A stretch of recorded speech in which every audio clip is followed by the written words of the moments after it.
کر لگنا شروع ہو گئے، صبح فجر کی نماز کے بعد اور عصر کے بعد روزانہ کی جدوجہد شروع ہو گئی۔ پہلے 1 گھنٹہ بہت تیز واک کرتا، پھر مشکل ورزش کو اپنی روزمرہ زندگی کا معمول بنا لیا۔ پارک میں طرح طرح کے لوگ دکھنے کو ملتے، آتے جاتے سب سے سلام دعا ہونے لگی۔ وہاں ایک رمشا نامی لڑکی بھی عصر کے وقت واک کرتی نظر آتی۔ اس کا بھی کچھ میرے جیسا حال تھا، وہ بھی شدید موٹاپے کا شکار تھی۔ عمر 23 سال تھی جبکہ وزن 84 کلو تھا۔ اپنی عمر سے بڑی معلوم ہوتی۔ سنہری رنگ کے بال تھے جن کو ہائی پونی کی ہوتی تھی۔ وہ کبھی واک کرتی میرے آگے آ جاتی تو کبھی میرے پیچھے۔ ہم روزانہ ایک دوسرے کو دیکھتے رہے۔ ہمارے درمیان کوئی بات نہیں ہوئی۔ تقریباً 1 ہفتہ گزرنے کے بعد ایک دن ایسا ہوا کہ جب میں واک کر کے بہت تھک گیا تو خود کو ریلیکس کرنے کے لیے ایک بینچ پر آ کر بیٹھ گیا۔ وہاں پہلے سے کسی خاتون کی کچھ چیزیں پڑی تھیں، جن میں ایک چادر تھی اور پانی کی بوتل بھی۔ میں تھوڑا سائڈ پر ہو کر بیٹھ گیا۔ کچھ ہی پل گزرے کہ رمشا وہاں آ گئی۔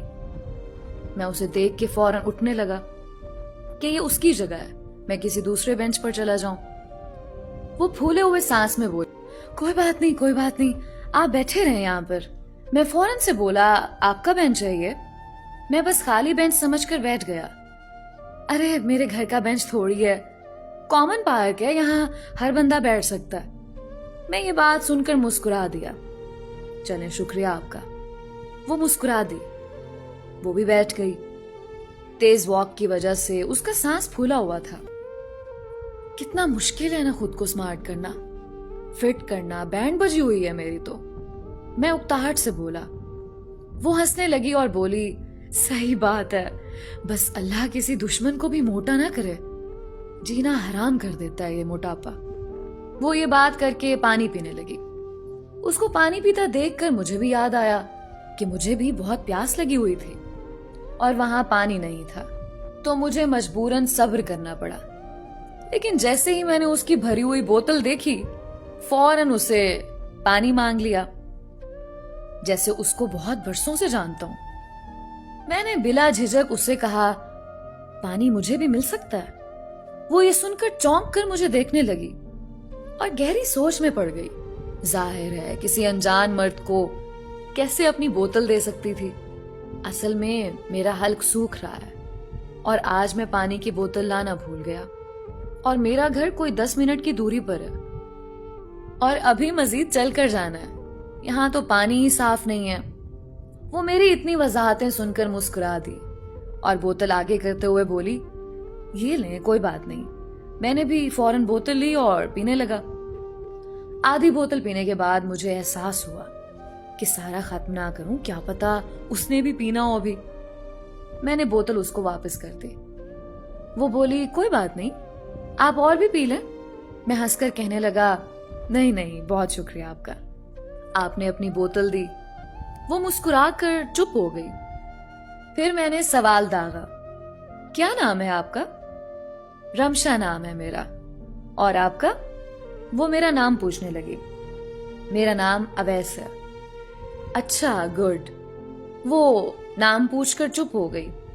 میں نے پھر سوال کیا، کیا کرتی ہیں آپ؟ وہ بولی، ابھی تو اسٹوڈنٹ ہوں، پڑھ رہی ہوں۔ کیا پڑھتی ہیں؟ وہ بولی، میں بزنس کی اسٹوڈنٹ ہوں۔ اور آپ کیا کرتے ہیں؟ میں بھی پڑھ رہا ہوں، آرکیٹیکٹ بننا چاہتا ہوں۔ ارے واہ، اچھا لگا سن کر۔ آپ بھی میری طرح عمر میں بڑی لگتی ہیں، اس موٹاپے کی وجہ سے۔ میں ہنستے ہوئے بولا۔ وہ زور سے ہنس پڑی۔ آپ صحیح کہہ رہے ہیں، موٹاپا انسان کو عمر سے بڑا دکھاتا ہے۔ میں خود بہت پریشان ہوں اس بیماری کی وجہ سے۔ اس کی یہ بات سن کر میں مسکرا دیا۔ کوئی بات نہیں، ہمت رکھیں، انشاءاللہ بہت جلد آپ فٹ ہو جائیں گی۔ ہماری باتوں میں مغرب کی اذانیں شروع ہو گئیں۔ وہ بولی، بہت دیر ہو گئی ہے، میں چلتی ہوں۔ میں نے کہا، جی ضرور، بہت اچھا لگا آپ سے بات کر کے۔ وہ بولی، مجھے بھی۔ اس کے جاتے جاتے میں نے پھر سوال کر دیا، یہاں پاس میں رہتی ہیں آپ؟ وہ پیچھے مڑ کر بولی، جی میرا گھر پارک کے ساتھ والی گلی میں ہے۔ اچھا، یہ تو بہترین ہے، میں جلدی سے بولا۔ وہ مسکرا کر آگے چل دی۔ میں نے بھی فوراً گھر کی راہ لی۔ اگلی صبح آیا تو میں اسی کو ڈھونڈتا رہا، لیکن وہ عصر کے وقت ہی آتی بس۔ پھر جب میرا عصر کے وقت چکر لگا تو وہ وہاں پہلے سے موجود تھی، واک کر رہی تھی۔ اس کی نظر مجھ پر پڑی تو مسکرا دی۔ ہم پورا 1 گھنٹہ واک کرتے رہے اور پھر ہمارے درمیان کوئی بات نہیں ہوئی اور دونوں گھر چلے گئے۔ اس کے اگلے دن پھر وہی روٹین رہی اور میں واک کے بعد تھک کر بینچ پر بیٹھ گیا۔ وہ بھی وہاں آ کر بیٹھ گئی اور بولی، کیسے ہو آپ؟ میں نے کہا، ٹھیک ہوں، آپ بتاؤ کیسی ہو؟ کچھ کمی آ رہی ہے کیا وزن میں؟ وہ ہنس پڑی، ارے نہیں، اتنا آسانی سے تھوڑی ہوگا کم، بس لگے ہوئے ہیں، کبھی تو بہتری ہوگی۔ میں نے ہاں میں سر ہلایا، جی انشاءاللہ۔ آپ صرف شام کی واک کرتی ہیں؟ مارننگ واک بھی کیا کریں نا، ورک آؤٹ زیادہ بڑھائیں، جلدی فٹ ہوں گی۔ ہاں آپ صحیح کہہ رہے ہیں۔ آپ مارننگ واک کرتے ہیں؟ وہ مجھ سے پوچھنے لگی۔ جی ہاں، اور 2 ٹائم کی واک سے ہی کچھ فرق پڑ رہا ہے مجھے۔ میں نے 2 kg کم کیا ہے وزن، ابھی 1 ہفتہ ہوا ہے۔ وہ بہت خوش ہو کر بولی، یہ تو بہت اچھا ہوا، ایسے ہی محنت کرتے رہیں۔ جی آپ بھی جوائن کریں نا مارننگ واک۔ جی انشاءاللہ کل سے۔ میں نے بہت سوچتے ہوئے، بہت جھجک کر اسے کہا، مجھے آپ کا نمبر مل سکتا ہے کیا، اگر آپ برا نہ مانیں تو؟ وہ سوچتے ہوئے بولی، کیوں؟ آپ کو نمبر کیوں چاہیے؟ بس ویسے ہی آپ سے بات ہو جایا کرے گی۔ اس نے اپنا نمبر دیا اور اٹھ کر چلی گئی۔ میں نے گھر جاتے ہی اسے میسج کیا، آپ آئیں گی کل مارننگ واک پر؟ تھوڑی ہی دیر بعد اس کا جواب آیا، آپ اتنا بول رہے ہیں تو آ جاؤں گی۔ ویسے آپ نے میرا نمبر کیوں مانگا؟ میں نے کہا، بات کرنے کے لیے، آپ مجھے اخلاق سے بہت اچھی لگی ہیں۔ وہ اوکے کر کے خاموش ہو گئی۔ اگلی صبح جب میں پارک پہنچا تو وہ مجھ سے پہلے وہاں موجود تھی۔ میں اسے حیرت سے دیکھ رہا تھا۔ وہ بولی، کیا ہوا اویس، اتنی حیرت کیوں ہو رہی؟ میں نے کہا، نہیں حیرت نہیں، خوشی ہو رہی ہے، اچھا لگا آپ کو مارننگ واک پر دیکھ کر۔ اب آپ دیکھنا بہت جلدی آپ کا وزن کم ہو جائے گا۔ ہم دونوں ہنس پڑے اور اپنے واک ٹریک پر چل پڑے۔ واک کر کے بیٹھے تو وہی روز کی گپ شپ۔ یوں 2 ماہ تک ہم روز ملنے لگے، روز باتیں کرتے اور گھر جا کر بھی باتیں ہوتی۔ ہماری دونوں کی دوستی ایک دوسرے میں دلچسپی میں بدلنے لگی۔ آہستہ آہستہ ہمارا رجحان بڑھتا گیا۔